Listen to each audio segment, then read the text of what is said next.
Hi, everyone. Hope you're doing fine. We are happy to welcome you on our macro break webinar, the March issue, the place where we're sharing updates about the latest news in economics, finance, and investments. As you know, this webinar is hosted by Quantilia, the data management and analytics platform dedicated to wealth managers and institutional investors. And today we have a special topic because our speaker, Jacques Lemoisson, founder of Gate Advisory, will launch the new thematic about China Decarbonization 2060. I remind you that you can ask all your questions in the chat at any time during the webinar, and we will answer them at the end. So, Jacques, let's get it started. I'll leave it to you, please. Thank you. Okay, thank you very much, Camilla. Okay, guys, just for one time, I think it's important to talk about a thematic. Gate Advisory, of course, it's a global macro, a Quantamental company, but our role is to promote ideas. After, in terms of products, I will give you some contact details at the end of this presentation. And we'll be able to reach me about the investment vehicle that we're able to provide to invest in this thematic. China Decarbonization 2060. Here we are. Some key takeaways. First, it's of course it's obvious, but this thematic is fully suitable with green tech, infrastructure, or energy saving thematic. I mentioned that because I saw plenty of decarbonization only focus on green tech. Of course, this is not only that. I will try to demonstrate that. One other key takeaway is the cost of the climate change. Definitely, every cost for me during crisis, it's an opportunity. On the cost to reach $5 trillion over the next 20 or 30 years.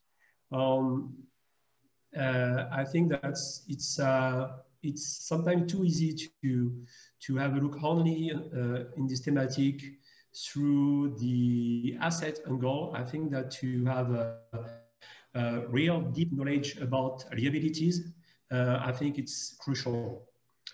I put some figures about the cost to GDP, to Chinese GDP, but we will dig more in details after. Alone, China accounts for 28%, 30% of the worldwide dioxide carbon emission. And this is one of the main topics of the 14th five-year plan. We have a broad choice of subsectors for suitable and adaptive asset allocation. You know that one of my main bias when I build something, we need to have an adaptive asset allocation. Okay, thematic. I am sometimes again this kind of wrapper, even if I am a big fan of ETFs. But for me, an actively managed thematic is not a fixed asset allocation. You need to have a sector allocation or asset allocation if it's cross sectors, but definitely we need to be adaptive. And of course, it's obvious it's a thematic that will last for long. Question of cost. This is the main matter of this presentation. Climate change is not only a question of assets, I mentioned that. The cost management for the governments, it's key. I will draw the environment with two examples just over the last couple of days, okay? Winter storm in Texas, okay? Mainly unpredictable, record high in electricity price, reach $9,000 per megawatt to $11,900,000. I put an example, okay, if you consume 25 megawatt, the price in day one just rise up by $7.1 million, okay? Of course, the impact of this winter storm just had a huge impact on different prices in different regions. If you compare the prices to 200, 300, or 600 with $4 or $12 per MMBTU, I think you can imagine the impact of climate change on it is in Texas. Okay. Of course, the consequences in the real economy is that Bezos Electric Power, it just was yesterday, the largest and oldest cooperatives in the supply of electricity in Texas, announced its passage under Chapter 11 due to $1.8 billion in unpaid bills, okay, by the operator of the electricity network of the state of Texas. This is just an example, okay? But if we back just 2 weeks before this, 1 week after these events, it just was last week, in Taiwan, we cross the world, and Taiwanese manufacturers just fear that their productions already impacted by any shortages, had to manage the worst drought impacting the island in decades. Of course, the government on Saturday 25 just tightened the water use in several cities. And of course, the semiconductors use a lot of water. For example, TSMC needs 156,000 tons of water per day. Of course, they reuse a huge part of this water, but the quality of the water is crucial for semiconductors. The map on the right side, just when it's red, when it's green, that's not good at all. Okay, meaning that the groundwater level stations are on the lowest possible, and this is not good. Of course, the data from the Water Resources Agency show that these reservoirs just will only be able to provide water for 30 to 60 days unless any rainfall in time to replenish them. I think it just these two examples over the last couple of days just demonstrate that if you think about, if you start to invest or to build some vehicles in decarbonization, we have to think about cost before to talk about, this stocks, it's fantastic for this thematic. Okay, guys, we need to assess the cost because the cost is huge. If you don't understand the cost, you don't understand how to structure this kind of thematic. China is the focus for this thematic. You know that China, it's the highest polluter in the world with 28%. The States are not behind as a single country, okay, on India too. There is different scenarios, okay, for the fight against the carbon in the world. The little name, it's RCP 8.8. This is the worst scenario. We stay at the same level that we are. The temperature of the world is rising up by 3.2 to 5.4 Celsius degrees. If we are good guys, our different policies in US, Europe, and China, we try to go to RCP 2.6, meaning a little bit around 1 to 2 degrees additional globally, and this is always the same range. Okay, and that's why in some figures, of course, just to put the frame of what could be the worst on the impact in terms of cost. Usually we will take the RCP 8.5 because, as you know, it's like the pandemic currently. This is not an issue for one country, it's an issue for all the countries. If one country do well in the decarbonization, this is not enough. Okay, heat wave and drought. I take the example for Asia and China. This is pretty simple, okay? Although working hours lost each year to extreme heat and humidity will increase by 4% in 2020 to as much as 6% in 2030 to 8.5% in 2050. The result for the GDP, for the impact of the Chinese GDP is roughly 1 to 1.5 trillion in average year. Under the ACP 8.5 by 2050, if we are not good guys, between 600 million to 1 billion people in Asia will be living in areas with zero annual probability of lethal heat waves. Trust me, in this kind of country, heat wave and droughts are just dramatic. On the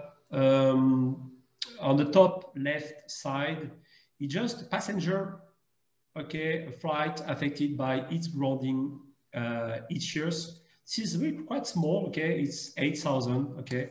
But in 2050, we could jump to more than 100. And that's why it's crucial to see that it's not only the climate change impact every sector in our economy. This is the case for heat wave and drought. This is the same for floods. Okay, climate change is not only one-dimensional; there's two-dimensional aspect. And when the droughts appear, the floods appear too. In China, it's the same thing. The map on the right side is just the frequency of rainfall, okay? In Southeast China, it's just becoming massive. And in 2050, if we keep the ARCP 8.5 scenario, meaning the worst, you see that the little cycle become more and more important. On darker is the blue, worse is the situation. In China, in 2017, floods in Hunan province affected 7.8 million people, roughly just cost only $3.5 billion, okay? In 2020, the Three Gorges Dam reservoir just reached a warning limit, threatening 70 million people, and the cost was $29 billion, okay? Meaning that why China is so heavy, intensive in terms of capital and so on in this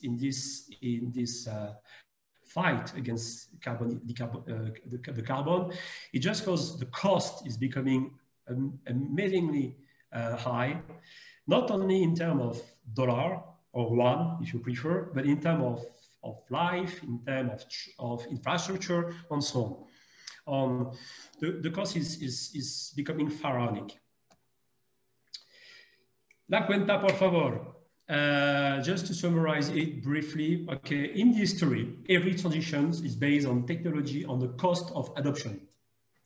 It's like that, guys. The chart on the left side, just there is some cost order to abate sector decarbonization very greatly if you slice the industry and transport in different subsectors.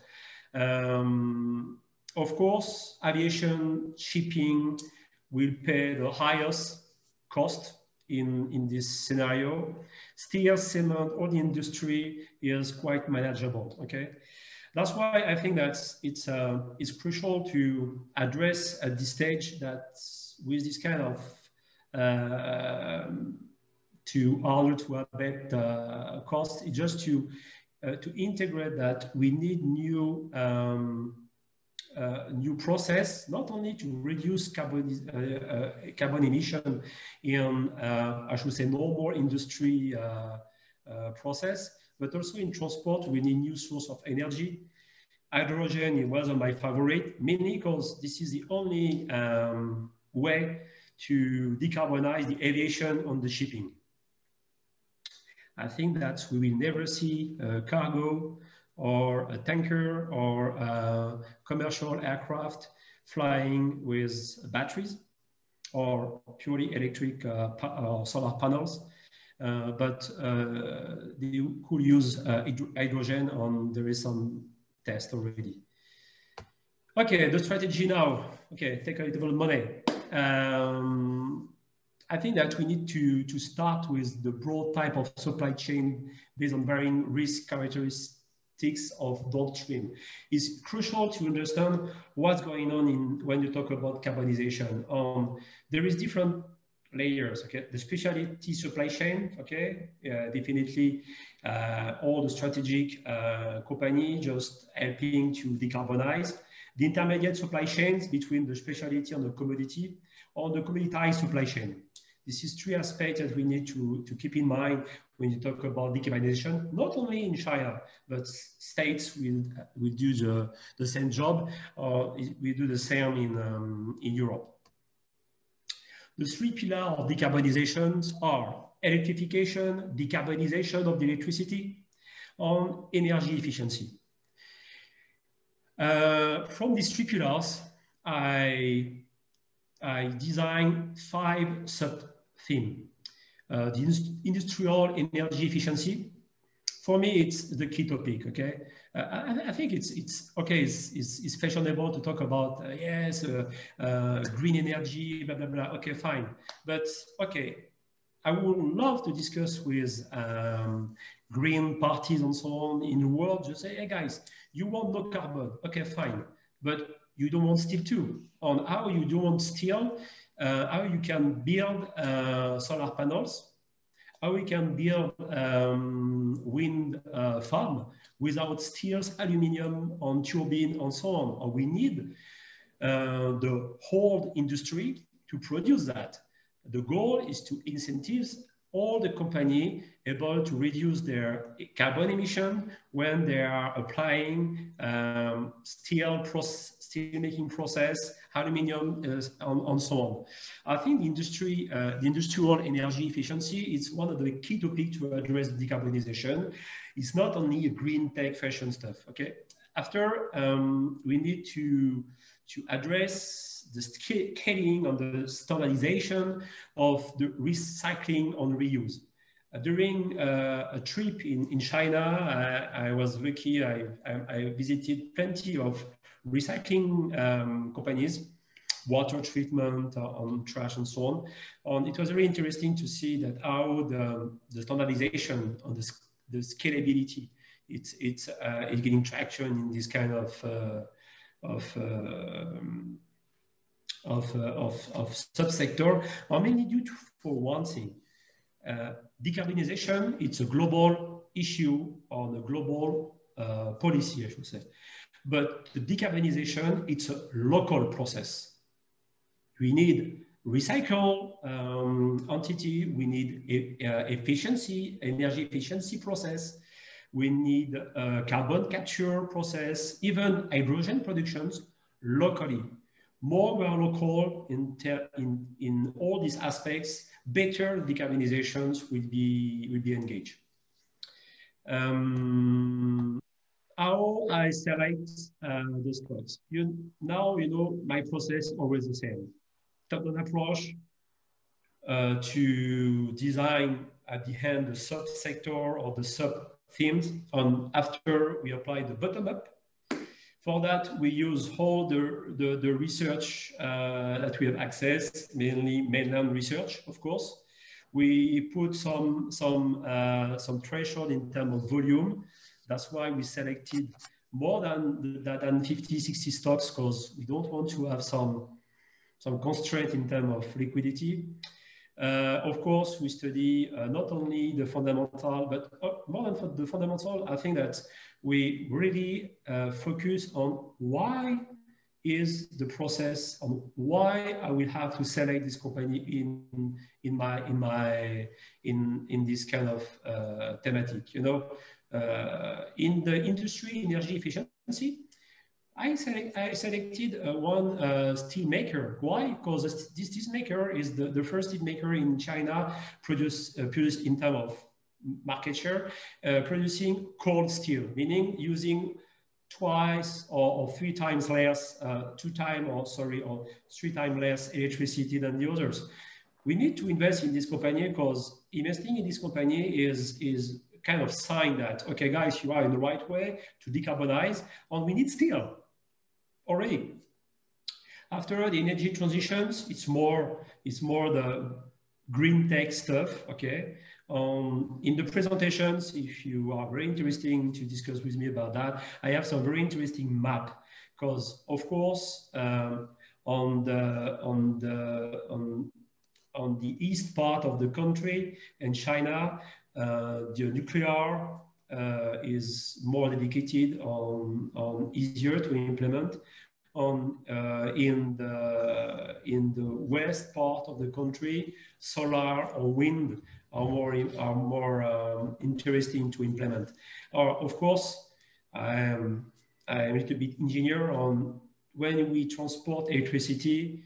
You have a physical law that the heat just generated you lose power, meaning that I'm back to one of the main topics I addressed before.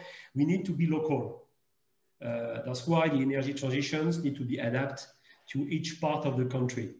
Carbon capture is a key stuff, is very interesting. Mainly now, agriculture, it's one of the main topics in this carbon capture. Agriculture, it's the second polluter in the world. On recycle and reuse, of course, the more and more companies are listed in this kind in this sub theme. Of course, each hydrogen with fuel cell, with all the process to extract the hydrogen are in listing process. But of course, as you can see in a number of stocks, this is not the same. Okay, that's why I am talking about adaptive asset allocation, because we need to address this adoption. Of course, in 5 years, we will have more hydrogen, more recycle, more carbon capture, more energy transitions, on less industrial energy efficiency, because the adoption degree of this thematic will become higher. Definitely, we need to have this kind of assessment. Okay, this is the example of the backtest of this thematic. I just compare the stock selection that I did with the X-Tracker MSCI All China Equity. Obviously, the thematic starting very well to outperform, but for me, it's just the beginning. Decarbonization, it's a real complex and deep thematic. This is not only a basket of green tech stuff. You need to dig more in details in terms of pure industrial company, because decarbonization meaning less carbon, not meaning no carbon. No carbon, it's the objective, but we need to have less carbon. We need to tackle this issue at the industrial level, on the service level. We need for that to address different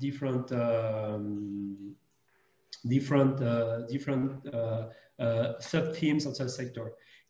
I put I'm back on these pages because it's just to highlight the greenhouse gas, the greenhouse gas emission by economic sectors. Okay, of course it's obvious electricity and heat production are the first, but the second it's agriculture, forestry, on land use, and that's why it's never addressed in decarbonization thematic.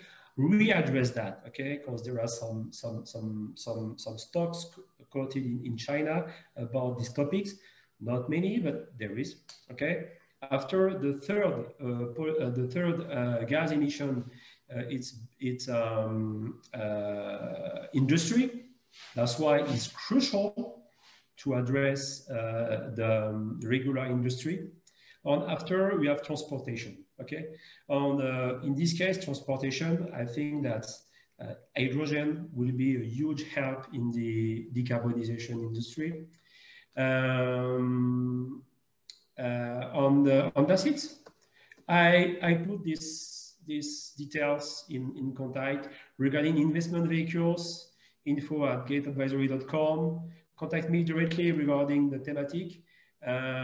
We should launch the thematic, what I can say in certificate in end of March.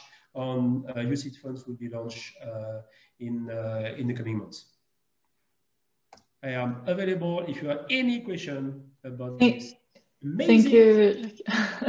Yes, thank you, Jacques. Actually, we have a question, so you should see from your side. You explain how is carbon capture in agribusiness, so basically photosynthesis from crop trees. Something is an interesting technical. Okay.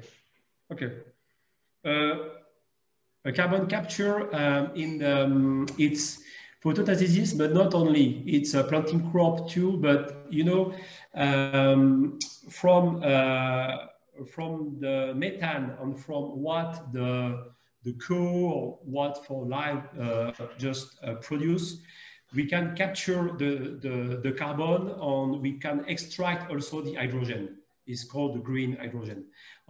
It's you have a whole process from regular farm. They're implementing in China some carbon capture environment over park for pork or for pigs or cows and so on, or just to capture the carbon. Of course, also coming from the crops after the harvest, for example. You have an emission of carbon. You have some process to capture the carbon emission with that. When I put some interesting technical configuration, it's just another topic, and it's just I'm talking about technical in terms of charts about stocks. It's not technical configurations. It's not talking about in the technical process. But the carbon capture, it's I have some just try to trick a little bit the presentations if I can. I have a chart explaining what is a carbon capture. I stopped to share my screen. I share something specially for you.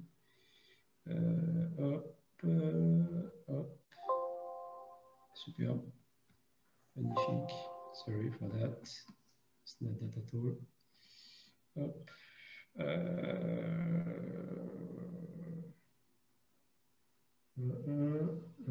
File, open, browse.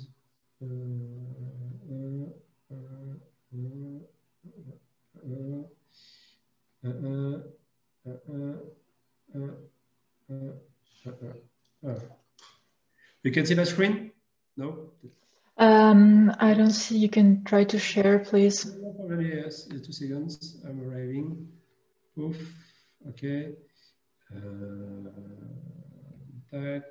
Share screen. Okay. To answer to the question regarding the carbon capture very efficiently. Okay. Yes. Great. Yes. Okay, you see my screen. Okay. This is the PDF regarding the carbon capture. Here.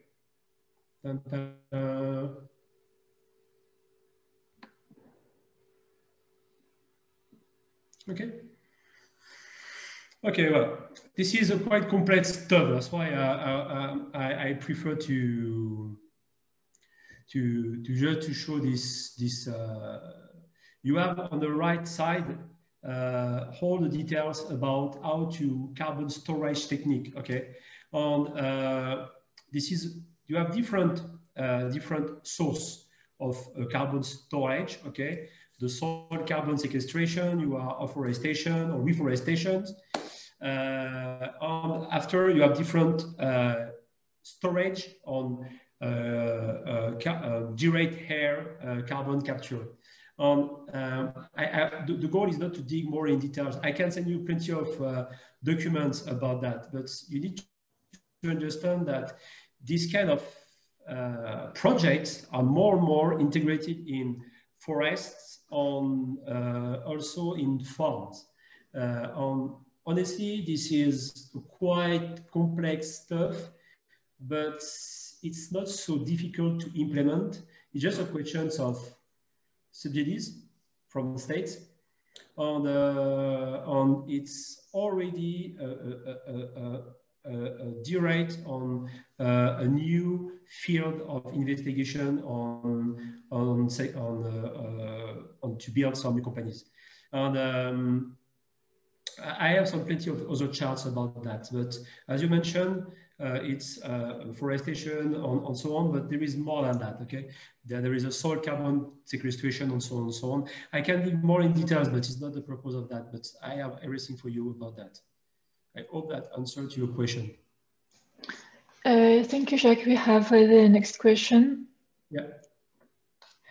Okay, the next 5 years, will the Chinese government start a sufficient infrastructure plan to cope with these environment challenges? This is a very good question from Karim. The answer is yes. Yes, because just to show you another map. This map, okay? China just put huge amounts of money in infrastructure, definitely. Not only in terms of transport, this is the most fashionable stuff that we are able to read in newspaper on researches, but just in the grid infrastructure, on the structure of their electricity network. As I mentioned, okay, of course, on the center part of the country, there is more solar. On the west part of the country, there are more nuclear, for example. I'm sorry for green guys and green women, nuclear is a part of decarbonization. Okay, even Japan now is coming back to nuclear. There is two. Plenty of people are confusing in terms of goal, okay? The goal of decarbonization is to reduce the carbon, no more carbon, okay? It does not mean that we need to produce electricity or we back to the 18th centuries with houses on walking, okay? But now we need to use all the new kind of energy. Unfortunately, the nuclear, it's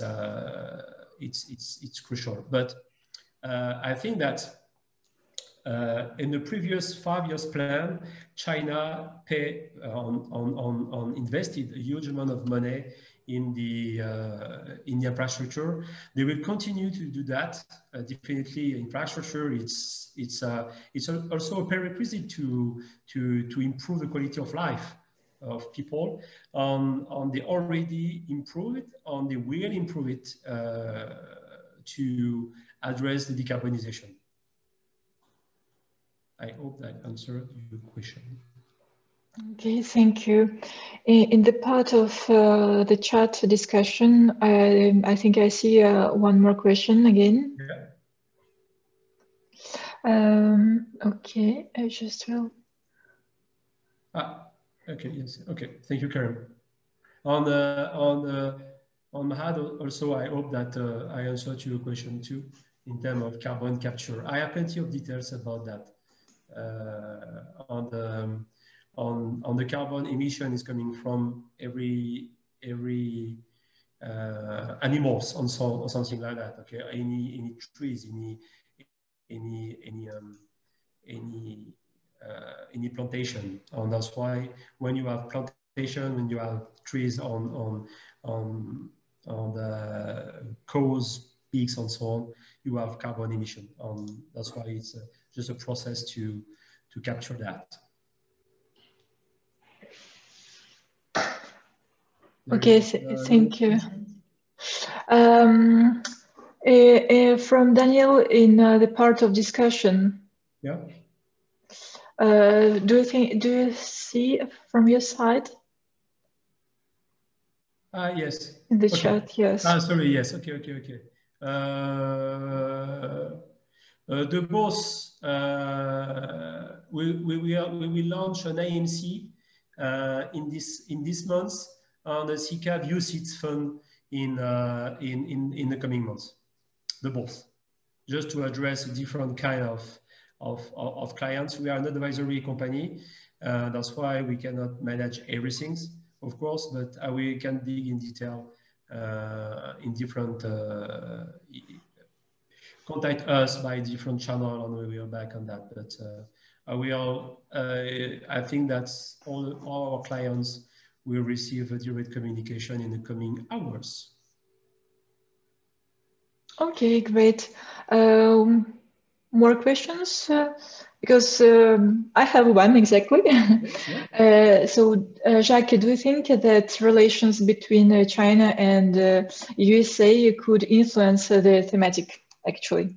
This is, I think it's one of the, it's a good question, because definitely now, as I wrote, and it's back to, I should say, the common purpose of this macro break. Okay, it's what's going on in the world on how we can invest in this very strange environment.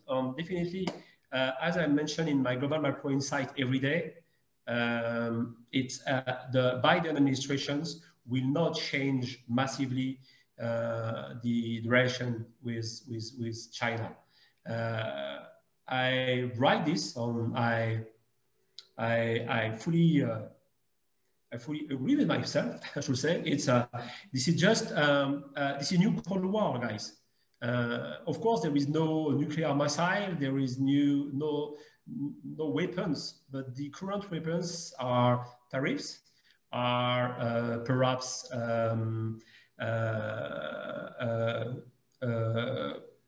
different action on the economical with economical aspects, with rules, with new rules, with a kind of nationalism in terms of productions. It's meaning a huge impact in the supply chain that we are seeing. In terms of decarbonizations, as I mentioned previously, the actors on the stock solutions is massively local.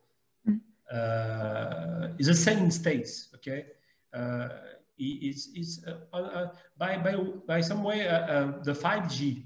Okay, is the same stuff. This is quite local. Okay, for many reasons. I think that Biden is different than Trump by many ways, but the main is that he will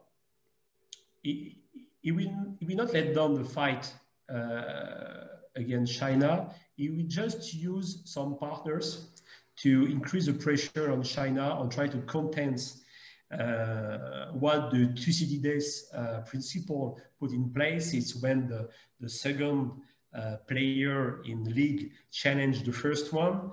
Already we have tensions in 60% of war, but usually a tension. We are already in the Thucydides principle, and we are here. But when Trump used the US only versus China, Biden will use US on partners against China. I just highlight one thing, that it's the US Parliament just voted some tariffs, not only Trump. Okay, and that's why the current Senate and the current House of Representatives it just are massively very tough versus China. This is to draw the environment, but in this case, the decarbonization, it's a common goal for everyone. As I mentioned, you cannot, if China succeeds to reach the goal 2060, if the states don't comply this, or the Europe don't comply this, it's a nonsense. Okay, the carbon is just, there is no frontier like the pandemic. Okay, the COVID-19 this virus has no frontier at all. That's why if you don't work together, it will be difficult to achieve the goal. It's the same for decarbonization. Yes, that's correct. We need to, obviously China is very strong, because if in semiconductor there are some issue in the supply chain, that's why Taiwan is a key topic for China in this case. The decarbonization, they are pretty everything. They are the solar, they are the first in the world in solar panel, wind turbine too, a nuclear power plant, easy life. Hydro energy, they are the biggest barrage down in the world, and on this, they have all the technology to produce, to transport. China will become one of the key players in hydrogen too. And they are they are pretty self-sufficient. Okay. On decarbonization will help to be self-sufficient because the decarbonization will reduce their dependency to fossil energy like petrol and gas. Mm. And I think this is not a real issue in this context of Cold War. I think that this kind of thematic are very useful because there is kind of disconnection between US and states. And I think it's clever to invest in this kind of thematic. If we have a look in geopolitics on other purpose. Okay. Okay, great. Thank you very much, Jacques. Thank you to everyone, yes, for being here with us. We'll keep you informed for our next macro break webinar through the social media or the Gate Advisory or Quantilia, our newsletters. So keep tuned. Thank you very much again for being here today with us. And hope you see soon. On share, we will send to you the presentation of the record. Please forward it. Yes, sure. We will publish the recording of this webinar on our YouTube channel as well. Okay, cool. Thank you. Thank you, Jacques. Take care. Bye. Bye-bye.